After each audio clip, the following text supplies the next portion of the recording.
Last week, Claudine Gay objectively humiliated herself before Congress. She's the president of Harvard. Just to recall her performance, here was some of the highlight reel. I will ask you one more time. Does calling for the genocide of Jews violate Harvard's rules of bullying and harassment? Yes or no? Anti-Semitic rhetoric. And is it anti-Semitic rhetoric? Anti-Semitic rhetoric when it crosses into conduct that amounts to bullying, harassment, intimidation, that is actionable conduct, and we do take action. So the answer is yes, that calling for the genocide of Jews violates Harvard Code of Conduct, correct? Again, it depends on the context. It does not depend on the context. The answer is yes, and this is why you should resign.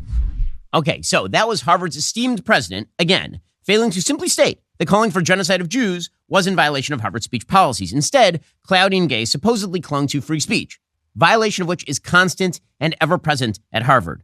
Here, for example, is an excerpt from Harvard's mandatory Title IX training session for undergraduate students.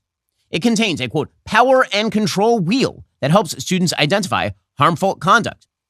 It says, quote, around the edge of the power and control wheel, you'll notice attitudes, beliefs, and systems like racism, sexism, misogyny, ableism, transphobia, and xenophobia. These apparently, quote, contribute to an environment that perpetuates violence.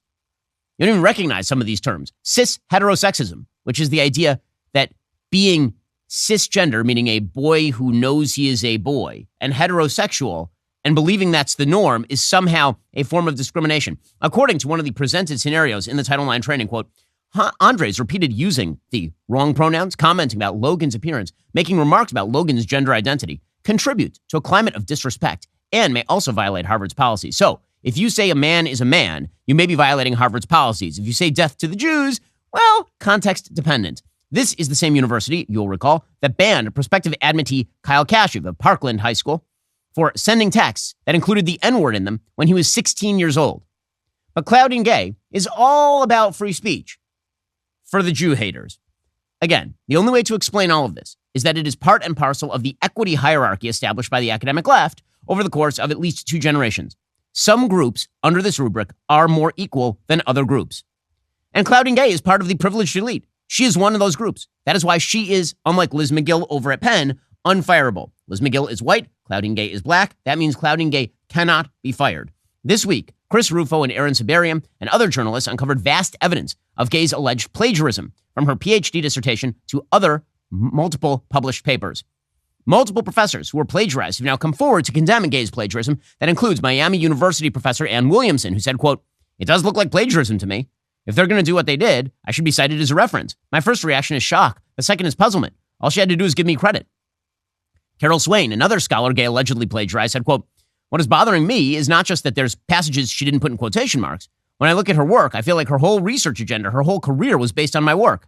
Swain actually went a lot further. She said, quote, she became president of Harvard and got recognition as being its first black president. I don't believe her record warranted tenure.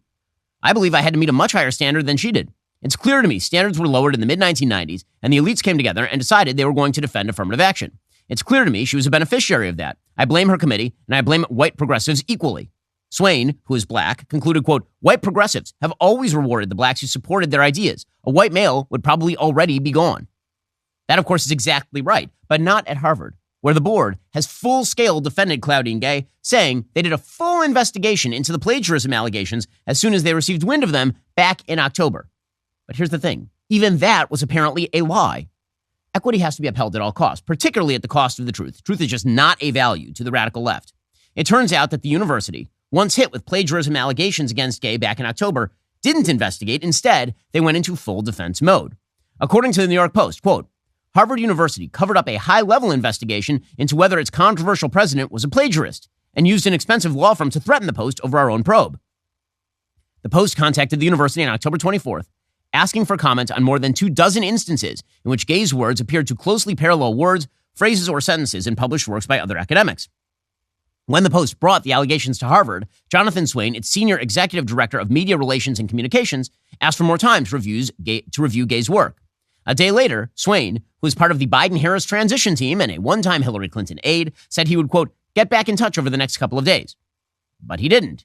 2 days later, on October 27th, the Post was instead sent a 15-page letter by Thomas Clare, a high-powered Virginia-based attorney with the firm Clare Locke, who identified himself as defamation counsel for Harvard University and Gay.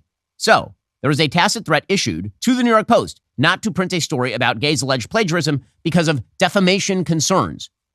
Harvard must defend the precious. Gay is the perfect emblem of equity, an underqualified black woman who has been elevated particularly because of that status to the presidency of the nation's most storied university. She is too woke to fail. Because if she fails, what does that say about the entire Potemkin village of diversity, equity, and inclusion? We'll get to that in just 1 second. First, Pure Talk has you covered for the holidays. They're going to give you a free Moto G 5G phone. No gimmicks, no trade-in necessary. Just sign up for Pure Talk's unlimited talk, unlimited text, and 15 gigs of data. You get all of that for just $35. You'll get the Moto G 5G phone for free. But here's the deal. You need to move fast because these phones are almost gone. So if your current phone is on life support, upgrade for free with Pure Talk. The new Moto G 5G boasts a 2-day battery life, an exceptional quad-pixel camera, and a whole lot more. Pure Talk gives you America's most dependable 5G network at half the price. So make that switch today. Just go to puretalk.com/Shapiro. Get this exclusive offer. Select the plan that's right for your family. Remember, Pure Talk gives you America's most dependable 5G network at half the price. And I've been using Pure Talk for a couple of years at this point. They have a great tower network, same as one of the big guys. Make the switch today. That's puretalk.com/Shapiro. Claim your free Moto G 5G phone with qualifying plan. Again, that is puretalk.com/Shapiro. Pure Talk is simply smarter wireless. Check them out once more at puretalk.com/Shapiro and claim your free Moto G 5G phone with a qualifying plan. Okay, so why can't Claudine Gay be fired? Well, because if she were fired, it might undermine the DEI principle. And Harvard is a university totally reliant on DEI, diversity, equity, and inclusion principles. As Gay herself said in a statement after the Supreme Court threw out affirmative action as unconstitutional, quote, "The fundamental principle that deep and transformative teaching, learning, and research depend upon a community comprising people of many backgrounds, perspectives, and lived experiences. That principle is as true and important today as it was yesterday. So too are the abiding values that have enabled us and every great educational institution to pursue the high calling of educating creative thinkers and bold leaders, of deepening human knowledge, and of promoting progress, justice, and human flourishing."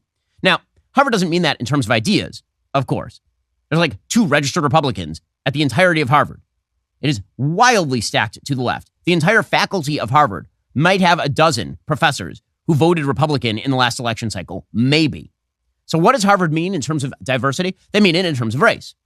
This is why, according to the Harvard Crimson, in an analysis of the period 1995 to 2013, that is an 18-year period, Asian Americans admitted to Harvard earned an average SAT score of 767 across all sections. That is an average of 1534. An average, okay? That means that there are a ton of Asian students who are getting a 1600, which is the maximum. If you look at the chart that I've put up here, again, this is from the Harvard Crimson, look at that red line. It is so far and away above every other race, it's insane. Meanwhile, white admits, they were forced to earn an average of 745 across all sections. That, of course, would be a 1490, a very, very high score. Hispanics, however, had to earn an average of 718. That's a 1436.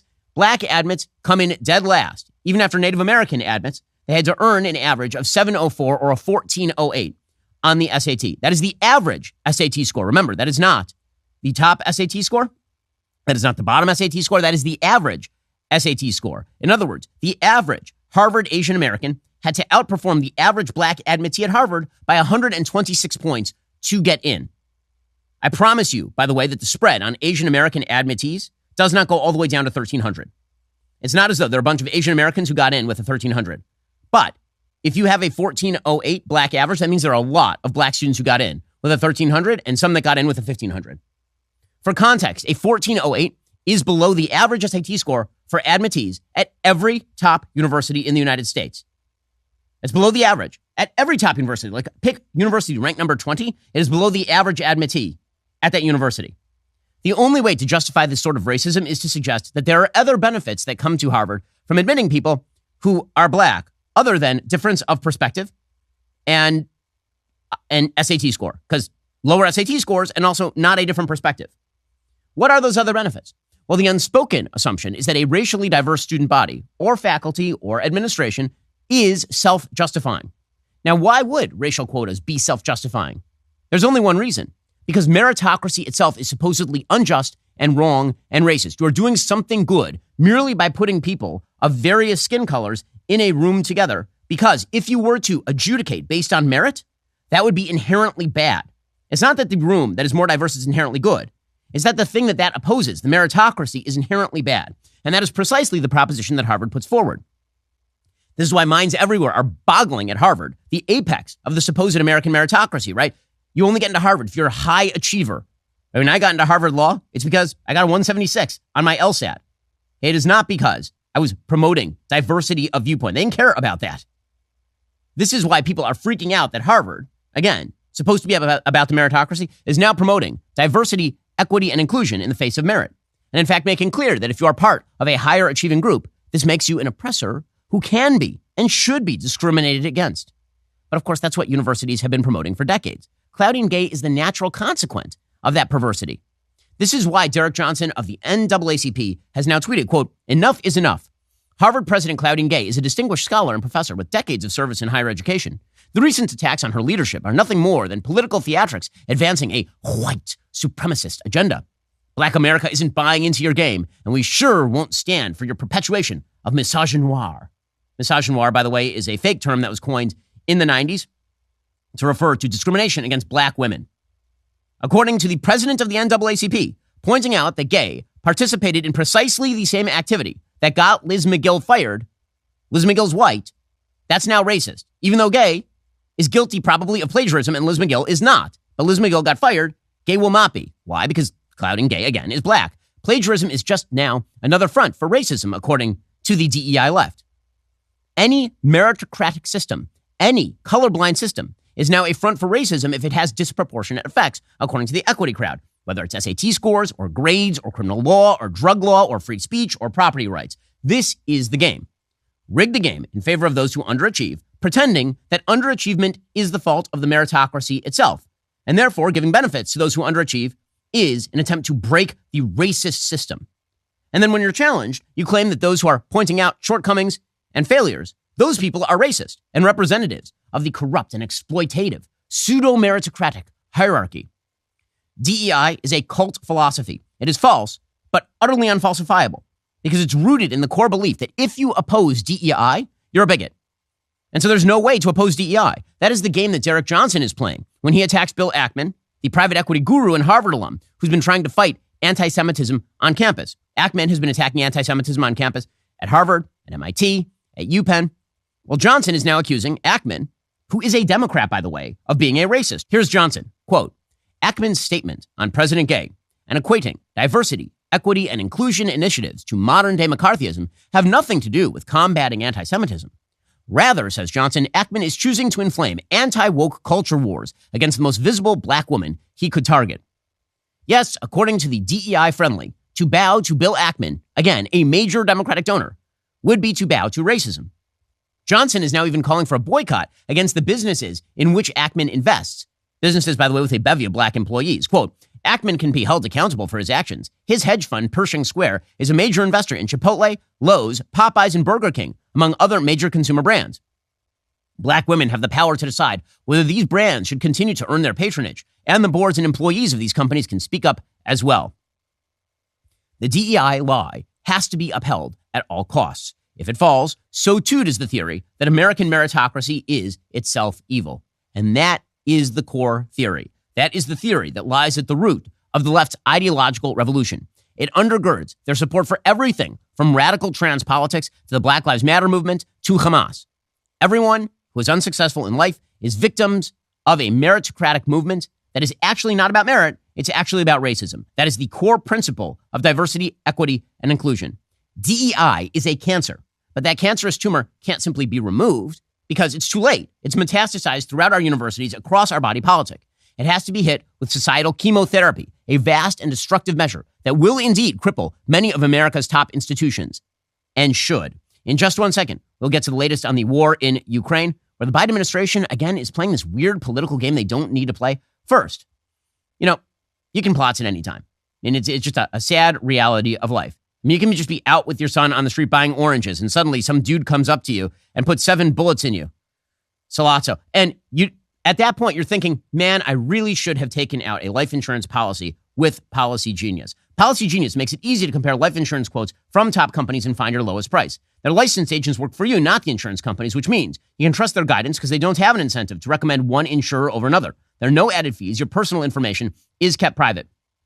We have life insurance in my family. I have life insurance. My wife has life insurance. It's an important thing to have. It is a satisfying thing to check life insurance off your to-do list. A good life insurance plan can give you peace of mind that if something happens to you, your family will be able to cover mortgage payments, college costs, or other expenses. Life insurance through your workplace might not offer enough protection for your family's needs. It's not going to follow you if you do leave your job. With Policy Genius, you can find life insurance policies starting at just $292 per year for $1 million in coverage. Some options offer same-day approval and avoid those unnecessary medical exams. Your family deserves peace of mind. A life insurance policy through Policy Genius can help give them that peace. Go to policygenius.com/Shapiro or click the link in the description. Get your free life insurance quotes. See how much you could save. Don't leave it to Fredo. Do it yourself. Go to policygenius.com/Shapiro. Okay, meanwhile, the Biden administration is still futzing around on the Ukraine war. I don't understand the political posturing here. I will never understand the political posturing here. It doesn't make any sense to me. So Vladimir Zelensky, the Ukrainian president, visited the White House on Tuesday. He was attempting to garner support for more funding for the Ukraine war. Of course, Zelensky has been overpromising. He and the rest of NATO allies, they've been promising that an offensive against Russia would end up winning back the Donbass region as well as Crimea. And none of that has happened because basically you now have World War I trench warfare accompanied by a lot of drones. And so nothing is going to change along those borders. And so people had an outsized perception of what was possible in this area, which means that on the pushback, Vladimir Putin now has a bit of an advantage. Now, that doesn't mean that Vladimir Putin hasn't been absolutely crippled by this war. He has. According to a new report from CNN national security correspondent Katie Bolillis, who is herself reporting on a newly declassified U.S. intelligence report, quote, some pretty staggering numbers. 360,000 troops Russia sent into Ukraine initially and then made up their entire standing ground force prior to the invasion. Of that 360,000 troops, 315,000 were lost on the battlefield. That is an 87% loss of Russia's standing ground forces before the invasion. Now, Russia has been relying on, for example, the Wagner Group and a bunch of other sort of private militias in order to fill that gap. They've been conscripting people in large numbers. The basic Putin theory here is outlast the West. And it's possible that he can outlast the West because the West, number one, has not made clear an off-ramp. Every war where the West does not make clear an off-ramp is a war that they end up losing. And two, it is possible he can outlast the West because the Democrats are apparently more interested in political gain than even in providing the funding that is necessary to Ukraine. They would rather blame Republicans for not getting the funding than actually get the funding. That seems to be the pattern here. So Chuck Schumer was out there stumping for more aid to Ukraine. He said, he was quoting Zelensky and saying that Russia is going to win here. President Zelensky made it so clear how he needs help. But if he gets the help, he can win this war. And he outlined in some great detail, the kind of help he needs and how it will help him win. Even many of our Republican colleagues talked about we are winning this war. And if we get the help if he gets the help he needs, he will win. On the other hand, he made it clear, and we all made it clear, that if we lose, Putin wins. Okay, but I don't understand what you mean by wins and loses. So let's say that the borders stay where they are. That is what Ukraine is winning. The United States won. Okay, first of all, as always, the United States has interests distinct from those of any other country. Israel's interests are not always the United States' interests. Ukraine's interests are not always the United States' interests. We are a nation with our own national interest, obviously. Well, when it comes to the Ukraine war, the American national interest was in crippling the Russian military to prevent it from fighting future wars against NATO allies and breaking the NATO alliance. And for those who are sort of, there's this weird pattern that happens now that I've seen in foreign policy, which is when a nefarious power does a bad thing, we then immediately blame the institution that was standing in the way. When the drunk driver hits the old lady crossing the street, we then blame the old lady for having been there. It's really weird. So when Hamas attacks Israeli citizens in the Gaza envelope, it's like, well, why were they even there? Should Israel even exist? I don't even know. When it comes to Russia invading Ukraine, it's like, well, why do we need NATO? Because Russia does things like invade Ukraine. That would be the reason why you need NATO. And Georgia. And and a bunch of other areas. In any case, the bottom line here is that Russia has already lost heavy in terms of its military. It has been crippled economically. It has been crippled militarily. The United States has already achieved its goal right there. So what exactly is the end goal? And this is where the Biden administration is not even articulating an end goal. They're making it political instead. They're like, well, as long as it takes with whatever it takes, and if you oppose it, you love Putin. And also, we're not going to give you border security to even get what we want out of this. That looks like politicking. It doesn't look like you care very much what happens in Ukraine, actually, if you hold that position. It's very similar to the anti-global warming position that also says we don't want nuclear power. It's like, well, if you don't want carbon emissions, you need nuclear power. Well, if you want Ukraine funding, you need border funding. You need changes to border law. Like these two things are a package. And yet the Democrats seem more interested in the virtue signaling than the actual funding for the thing they say they want, the Ukraine funding. We'll get to that momentarily. First, the holidays are here. The last thing you need during this busy time of year is to miss out on a great night's sleep. That is why my team uses Beam's Dream Powder. Beam's Dream Powder contains a powerful, all-natural blend of ingredients, including magnesium L-theanine. It's not just your run-of-the-mill sleep aid. It's a concoction carefully crafted to help you slip into the sweet embrace of rest without the grogginess that often accompanies other sleep remedies.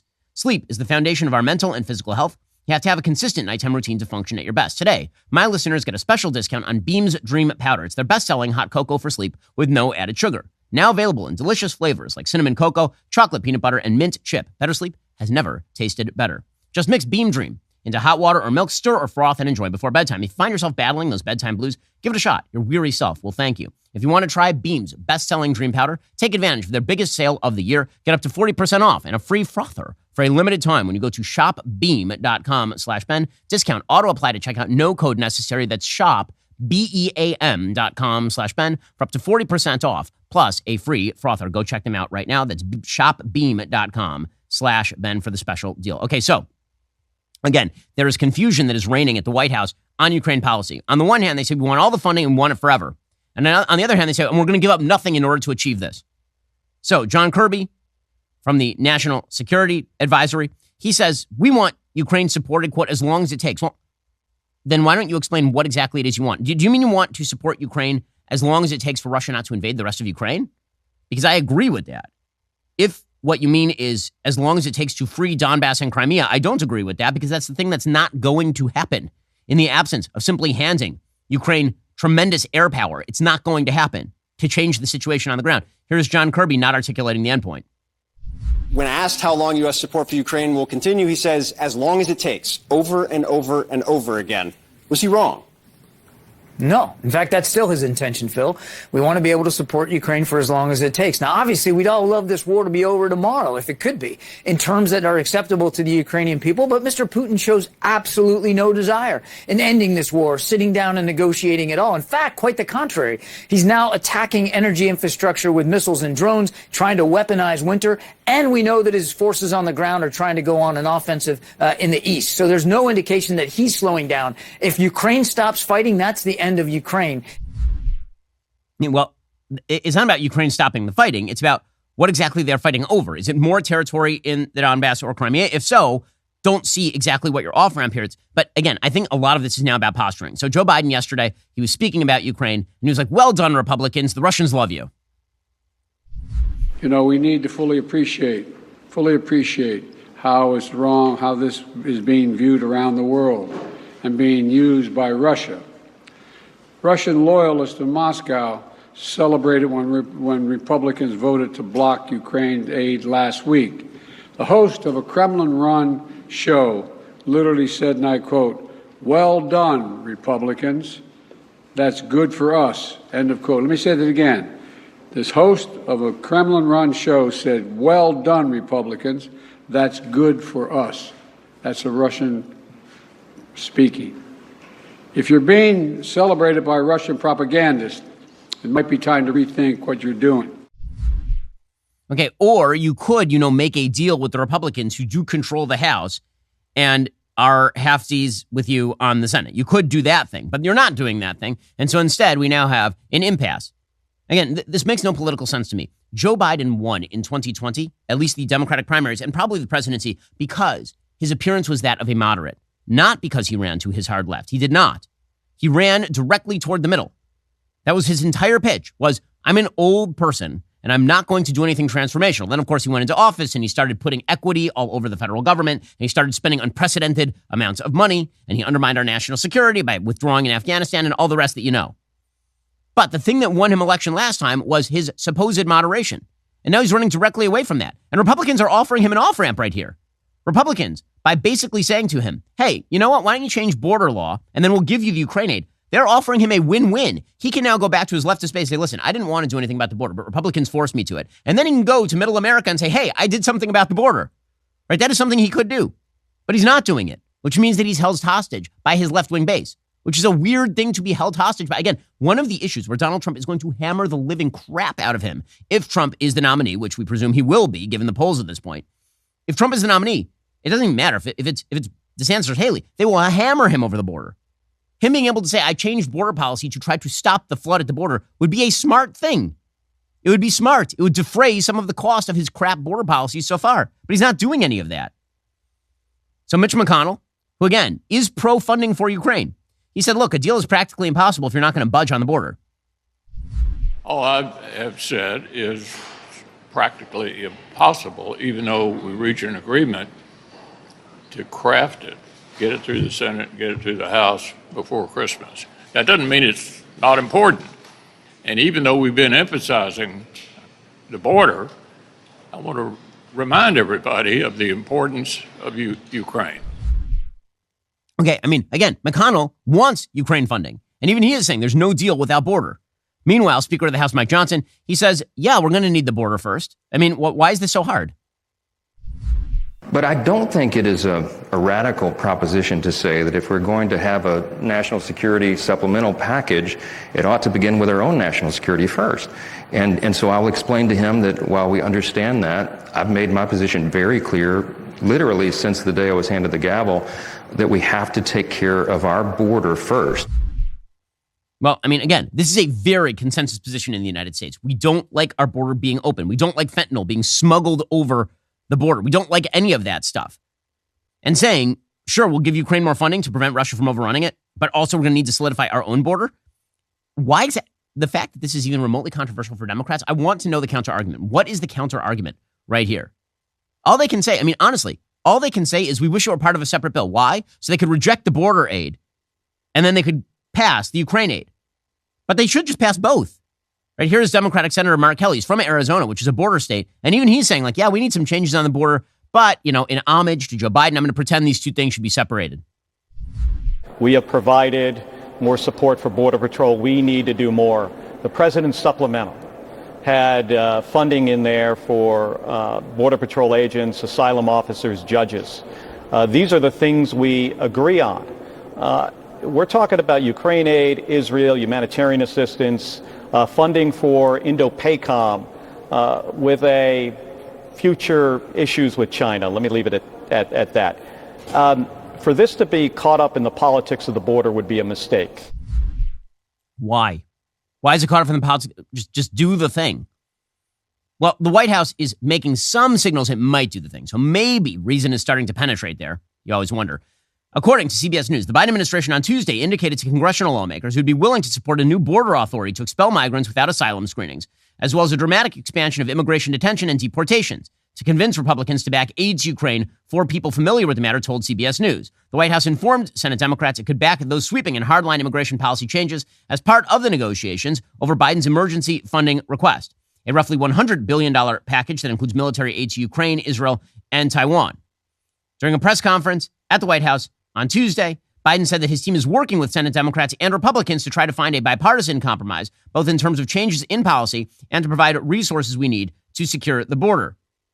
Apparently, Homeland Security Secretary Alejandro Mayorkas has been deployed to engage with negotiators in the Senate this week. Specifically, the White House has indicated it would support a new, far-reaching legal authority to allow U.S. border officials to summarily expel migrants without processing their asylum claims. That measure would effectively revive Title 42. You remember Title 42?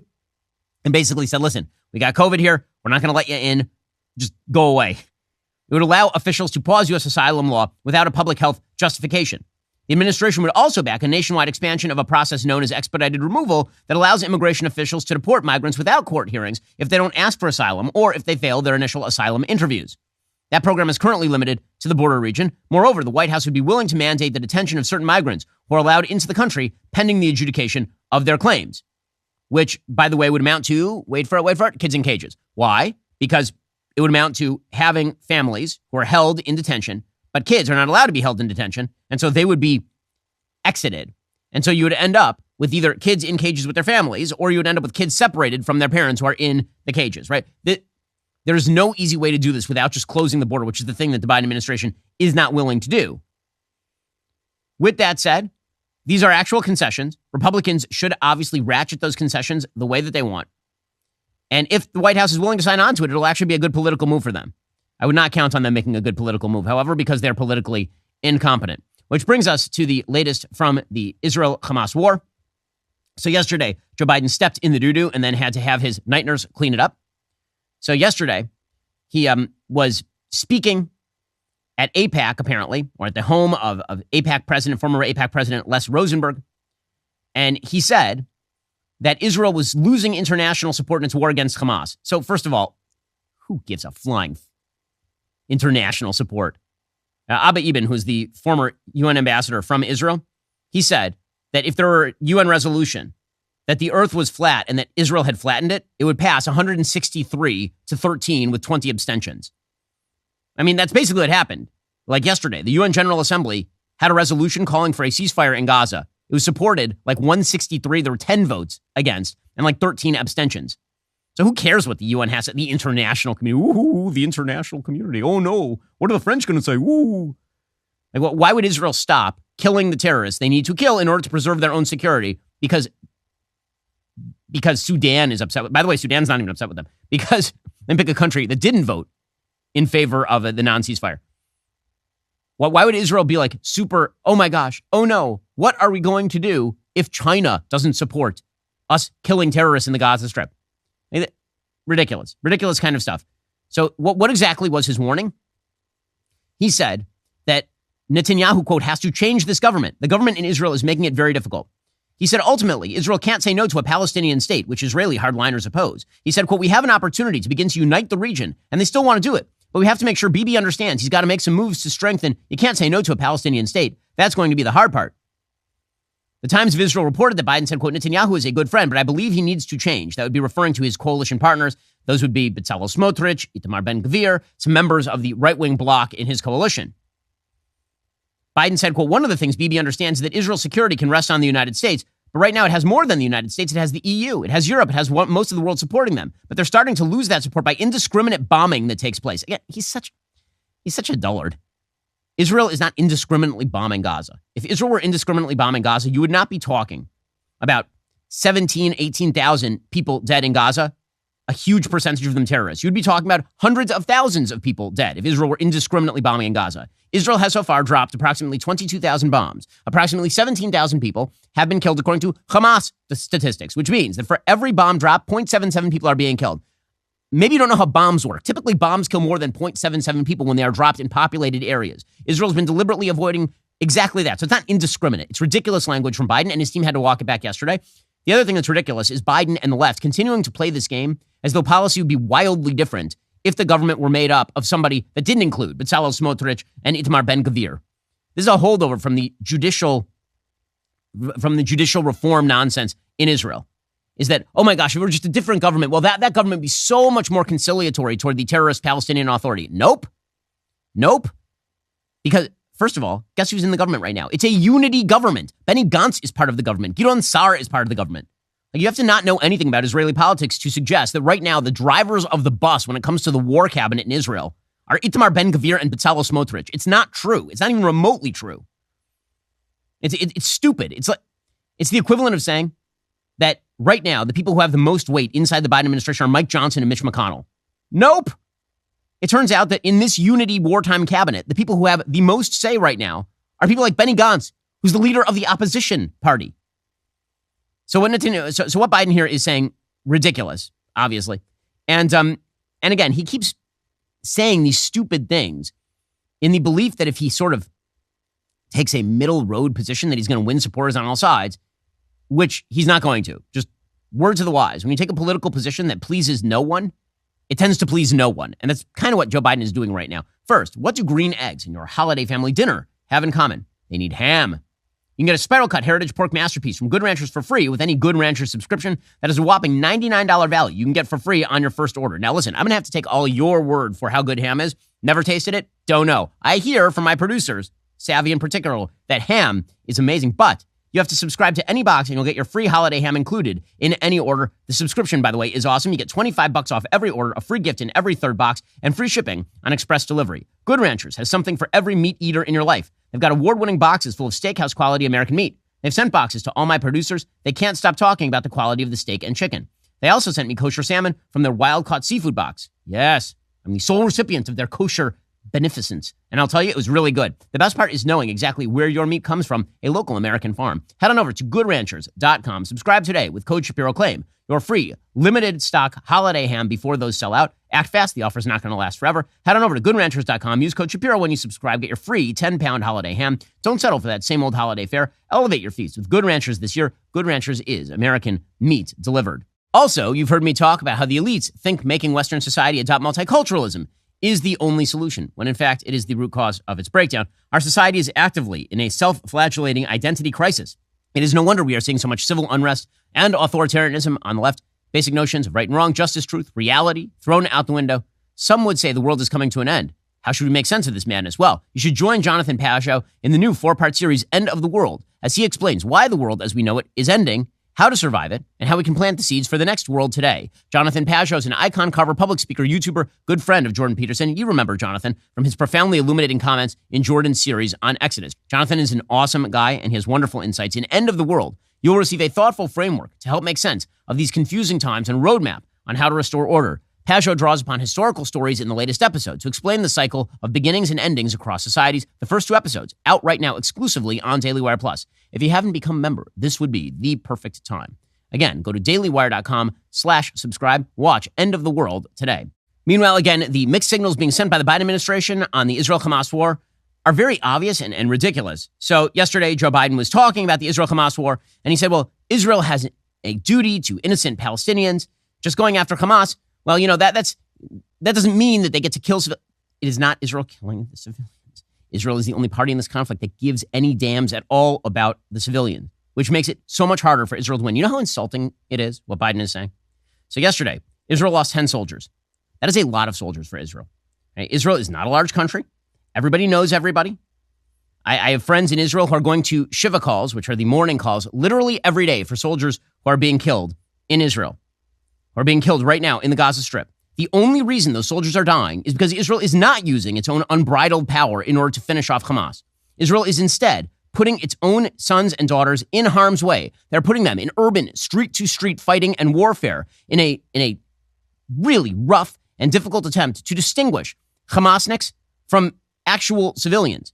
Because one of the things Hamasniks love to do is shield themselves with actual civilians, which is why there's plenty of video available of Hamas literally shooting civilians as they attempt to escape war zones. It's why Hamas is firing rockets from civilian-designated sites. It's why they use UN depots in order to fire rockets. It's what they do.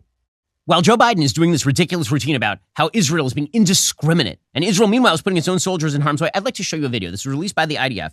This is what combat actually looks like in the Gaza Strip as Israeli soldiers are wounded going house to house. This is an actual piece of footage released by the IDF. It's body cam footage. In this particular video, for those who can't see, what you will see is an Israeli soldier firing at a Hamas terrorist. The Hamas terrorist, he kills the Hamas terrorist, but the Hamas terrorist throws a grenade at him. The grenade blows up. The Israeli soldier is wounded. He then proceeds, while wounded, to kill another Hamas terrorist at point-blank range. He's going room to room. You can't see anything. This is what actual urban combat looks like. Meanwhile, Joe Biden's like, oh, they're being indiscriminate there. It is so insulting to what the Israeli soldiers are doing right now. It would be similarly insulting if we said that, by the way, it was insulting when Barack Obama, back in 2008, you will recall, actually suggested that America was indiscriminately bombing civilians in Afghanistan. Remember, he said this in 2008. It was deeply insulting to American soldiers who were instead going house to house, risking their own lives, not to kill civilians, many of whom were being used as human shields by terrorists. This sort of stuff is, it's war talk for people who literally know nothing about war. That is what Joe Biden is doing right here. When Joe Biden says Israel is being indiscriminate, he's doing humiliation to the dead Israeli soldiers who are going house to house right now in the Gaza Strip, many of them coming out wounded for life or dead. Anyway, here's Joe Biden doing this ridiculous routine.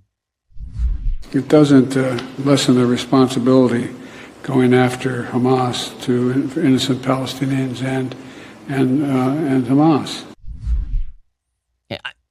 There's this entire notion that Israel is not attempting to minimize civilian casualties while its own people are being killed is insane. It's insane. Israel's been doing this for 30 years since Oslo, and it is the roughest job. Counterinsurgency is the roughest job in the military, any military. And Israel's been doing it for 30 years and getting, again, its own 18, 19, 20-year-old son and daughters killed by going into these areas specifically in an attempt to avoid civilian casualties. And then you have this old doddering fool out there like, well, they're really indiscriminate. Meanwhile, Jake Sullivan, the national security advisor, he said that he would carry Joe Biden's concerns about the duration of the conflict when he travels to Israel later this week. Quote, I will certainly be talking to Prime Minister Netanyahu and the war cabinet and the senior national security leadership about timetables, about how they're thinking about that. The subject of how they are seeing the timetable of this war will certainly be on the agenda for all of my meetings. So I would just like to point out right here that the White House position when it comes to Ukraine has been as long as it takes with as much as it takes without any endpoint, knowing that the border is not going to move in Donbass and Crimea. They've been doing this in Ukraine since February of 2022. It is now December of 2023. That is fully 22 months. 22 months of war.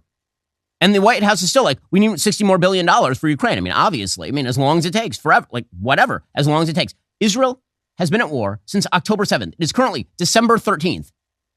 I don't know if you can count. That's like a little over 2 months. A little over 2 months. And Jake Sullivan's like, when is this thing going to end already? When's it going to end already? Meanwhile, the United States has not provided anywhere near the level of military aid the United States has provided to Ukraine, not remotely. So what's the difference? The difference is the left-wing pressure when it comes to Israel is significantly larger than the left-wing pressure when it comes to Ukraine. By the way, I just should point out at this point that literally the only reason why the left is supportive of Ukraine as opposed to Russia is because of Russiagate in 2016. It is the only reason. When Barack Obama was president, the left was supportive of Russia. When Barack Obama was president, he was making concessions to Russia in Syria, in Crimea, in the Donbass. And the entire left was like, is Putin a bad guy? I don't know. Mitt Romney seems to want the foreign policy of the 1980s back. Then in 2016, there was a widespread perception on the left that Hillary Clinton could not have legitimately just lost the election. It had to be Russian interference. And at that point, boom, Vladimir Putin goes from hero to villain. And suddenly the Ukraine war is the greatest war that has ever been fought, the only war that matters. Now, some of us have been pretty consistent. Vladimir Putin is a thug. Russia has been an oligarchic quasi-terror sponsor state for decades, really since Putin took over in the early 2000s, like 1999, 2000. Some of us have been fully consistent across the board. What's weird to me is how everybody on both sides flipped. So when Barack Obama was president, the right was like, God, Russia, man, they're terrible. And then Trump was president, and because the left decided that Russia was terrible, many on the right were like, well, maybe Russia's good now. Like, no, Russia was always the same. Putin has not changed. But what's amazing about this, to get back to the Israel situation, is that the same people who are saying no timetable on Ukraine ever, no timetable, keep it going forever. Those same people are like, it's been 2 months in Israel. Israel needs to stop. I mean, international pressure and all. Oh man, what are the French going to think? I don't know. Got to be super careful about the Polish. We're like, oh my gosh, we're really, really concerned about what the Netherlands is going to think about all of this. Like, it's just ridiculous. Meanwhile, the media doing the work of Hamas. It is truly incredible how the media's dedication to the fundamental principle, which is that if you are an unsuccessful nation, if you are a nation that is rife with terror, if you are a nation that is rife with anti-Americanism, somehow there must be something good about you. It's truly amazing. And somehow, if you are a more powerful nation that has built up its military and has guaranteed rights for its own citizens, that somehow you're the victimizer. I mean, here's a CNN anchor, Boris Sanchez, questioning Israeli spokesman Mark Regev about the number of dead in Gaza. Now, again, no one has ever done this in a war before. Like, this was not done during the ISIS war. Nobody's like, oh my God, how many people are getting killed in the ISIS war? It's so many people are dying. Nobody. This wasn't even talked about really during the Afghan or the Iraq war. But suddenly when Israel has to take an action in order to maintain its own security for the future after the worst terror attack in its history, then all of a sudden it's like, oh my God, this is too many people getting killed. Doesn't matter, by the way, how many of them are terrorists, according to CNN. Here we go. On the question of Biden suggesting that Israel is losing global support, does that influence the thinking of the Israeli government in any way? I think it's become clear, given what the UN Security Council tried to push forward this weekend that the U.S. blocked, that the world is not okay with the 18,000 plus people that have been reported killed, many of them women and children in Gaza. Does this in any way alter what Israel is trying to accomplish, or at least the way that it approaches its war with Hamas? Well, first of all, the UN is a strange place, and there's an automatic, as you know, Boris, there's an automatic anti-Israel majority there at the United Nations. And we thank the United States. We're very appreciative of that veto that we had, the America's diplomatic protection. It really is appreciated here in Israel. But as we move forward in this, it's crucial that we win this war. It's crucial that we defeat Hamas. In doing so, in parallel, we have to do everything we can to safeguard Gazan civilians, and we have to do everything we can to make sure they get the aid that they need. By the way, worth noting right here that, again, 0 people would be dying if Hamas just surrendered. Hamas will not surrender, and so people will continue to die. It really is that simple. Meanwhile, while the West continues to vacillate and the West continues to pretend that terrorists are not terrorists and that evil people are not evil, the Houthis continue to ratchet up all of the problems with shipping throughout the Middle East. According to the Wall Street Journal, Yemen's Houthi forces have attacked several commercial ships crossing through the Bab el-Mandeb Strait in recent days, creating a new front in the battle between Israel and Hamas, complicating efforts by the United States and its allies to secure that critical shipping lane. Houthi rebels claimed responsibility on Tuesday for a strike on the Norwegian tanker Strinda a day earlier off Yemen's coast, as the Iranian ally escalates attacks to disrupt the flow of cargoes in response to fighting in Gaza. Now, can I just point out here that Western military power compared to Houthi pirates are a bunch of ill-armed dolts? Like, why is this even an issue? We should just obliterate them. If they're in those waters, put some ships in the water. If the Houthis put up a drone, shoot it down, and then kill the people who are firing the drone. If they put a little boat in the water with a bunch of terrorists on it, blow up the boat. Why are we pretending that this is difficult when it is clearly not particularly difficult? It is an amazing, amazing thing. Why? And the answer is because you wouldn't want to convey to the Iranians that we are militant. Meanwhile, Iran is at war with the United States. It doesn't mean that we have to go in and do regime change. It doesn't mean that we need to go bomb Tehran. It doesn't mean that we have allies inside the regime that would be capable of handling the place if we were to bomb Tehran. What it does mean is its proxy groups are pinpricks compared to the power of Western military might. And we're letting them hold up shipping. And that will cost people money, by the way. We can pretend that none of this has any real-world effect, but the reality is that the Bab el-Mandeb Strait, the place that the Houthis are running around, hijacking ships and firing things at them, that is the route by which 10% of literally all global trade passes. The United States, other Western powers, they have to be blowing the Houthis out of the water. When they do that, instead, they're all futzing around, oh, is it really a problem? What should we do? Oh, this is so troublesome. You know what's more troublesome is when Iran starts fomenting more and more conflict around the region, which, by the way, is why the West should also be standing against Hezbollah being in the south of Lebanon. Right now, Israel is issuing all sorts of warnings to Hezbollah. Move north. Move about 30 miles north and get the hell off that border. Because right now, you've got our entire country in rocket range, and we are not going to leave it that way. The West should similarly make it clear to the Lebanese government that Hezbollah needs to move off that border. Meanwhile, Hamas leaders are apparently fleeing Qatar. The Qatari government apparently told them that if they stayed, that Israel might kill them. So that is at least a positive note. Hopefully, Israel will kill them because they are some of the world's most evil human beings. Apparently, they left for an unknown destination. They turned off their phones. They're not accepting calls now. Apparently, a senior member of Hamas also left his usual residence in Beirut for Turkey. So Hamas is so much on the run from Assad that they're now leaving countries that they feel are vulnerable in favor of presumably Iran and Turkey. Speaking of which, a Turkish lawmaker yesterday, he was preaching against Israel, and he started screaming about how Israel will not be able to escape the wrath of God, and then things went wrong for him. Kurtulsanız vicdan azabından kurtulamayacaksınız. Vicdan azabından kurtulsanız tarihin azabından kurtulamayacaksınız. He's saying the truth will not be silent. If only you could be saved from the torment of history. You cannot be saved from the wrath of Allah. Saying that Israel. Salutations to you all.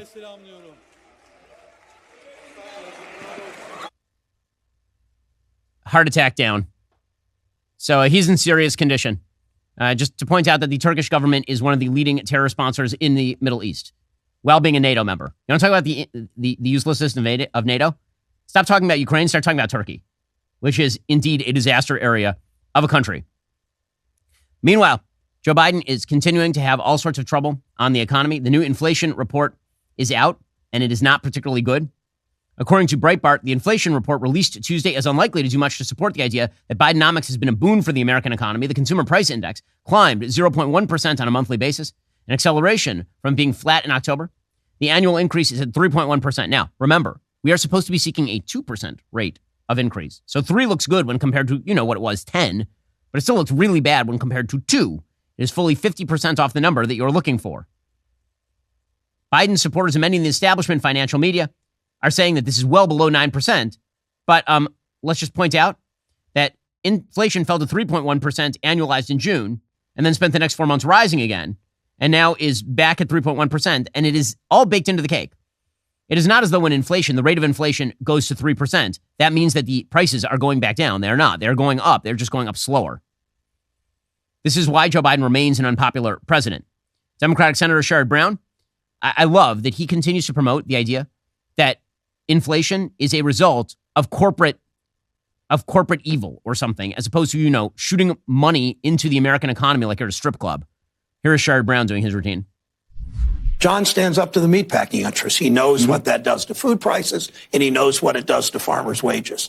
And the same that I stand up to Wall Street and stand up to drug companies. And voters don't carry your party if you're standing up for an interest group that's screwing over people. And when people go to the grocery store, they're paying when their grocery prices go up because they're paying for executive bonuses and stock buybacks. And that's pretty clear. And voters understand that when you talk about it that way. Well, actually, voters are not going to blame inflation on corporate buybacks. That is a dog that is not going to hunt by any stretch of the imagination. As Axios notes, overall CPI rose 0.1% in November, as dropping gasoline prices dragged the overall index down. But while the headline drifts steadily lower, the core measure is stuck beneath the surface. By some measures, it's pushing higher. The index rose at a 3.4% annualized pace over the past 3 months. As recently as August, it was 2.4% by that measure. So, again, the idea that the Fed is about ready to lower the interest rates again, that obviously is untrue. And Democrats are looking for somebody to blame for their own failures. Here's Janet Yellen, who has been a terrible Treasury Secretary, blaming COVID for the continuing inflation and the stagnating economy. Why do you think there is this disconnect? And are you concerned about the fact that the administration's message around Bidenomics isn't landing? So I think we've been through a lot. The pandemic caused an enormous amount of disruption in people's lives. And we're still in the aftermath of what's been a serious shock. And we've had serious global shocks.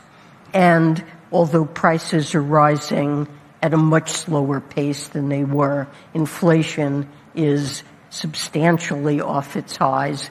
The level of prices of some things that people buy and are important to them are higher. Everything is going amazing, according to Janet Yellen. Except for the votes, which are not going amazing for Joe Biden. He's in serious electoral trouble. Alrighty, folks, in just 1 second, we'll be getting to the latest in the 2024 race, where the governor of New Hampshire has now endorsed somebody. If you're not a member, become a member, use code Shapiro, check out for 2 months free on all annual plans. Click that link in the description and join us.